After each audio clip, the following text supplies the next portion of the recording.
Ma'am আজকে এসেছেন আমাদের ফিরোড বটতলা ব্রাঞ্চে এবং পারচেজ করে নিয়েছেন আইফোন 13। চলুন আমরা জেনে নিই যে পারচেজ করে কেমন কি লাগলো ম্যামের। ম্যাম কেমন লাগলো পারচেজ করে? আমার খুবই ভালো লেগেছে। আচ্ছা আপনি এটা ক্যাশে নিলেন নাকি ফিনান্সে পারচেজ করেছেন? আমি এটা ফিনান্সে তো কোনো অফার কিছু পেয়েছে? হ্যাঁ, এটার একটা অফার ছিল, তো সেই অফারই পেয়েছেন। তো আপনি এখানে আগেও এসেছেন নাকি ফার্স্ট বার এখান থেকে পারচেজ করলেন? না না, আমাদের বাড়িতে যে কটা ফোন ইউজ হয় সবকটা এখান থেকেই নিই। আচ্ছা সবকটা এখান থেকে সেগুলো দিয়ে সবকটা যায়। তো আপনার এটা পার্সোনাল চয়েস নাকি কেউ সাজেস্ট করে দিয়েছে এখানকার? না না, এটা আমার পার্সোনাল চয়েস, আমি বাড়ি থেকে নিয়ে এসেছি। আচ্ছা খুবই সুন্দর।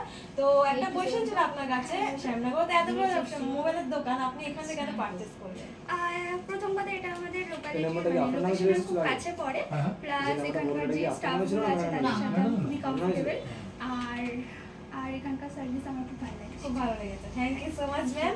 তো আশা করছি পরেরবারও আপনি আসবেন, পারচেজ করবেন। Thank you so much. তো ম্যাম আগেও ফোন কিনেছেন শুনতেই পারলেন বন্ধুরা, আবারও এখানেই ফোন কিনতে এসছেন। তো আপনারা দেরি না করে আজই ভিজিট করুন আমাদের ফিরোড বটতলা ব্রাঞ্চে এবং পছন্দের যে কোনো ফোন আপনি পারচেজ করে নিয়ে যান।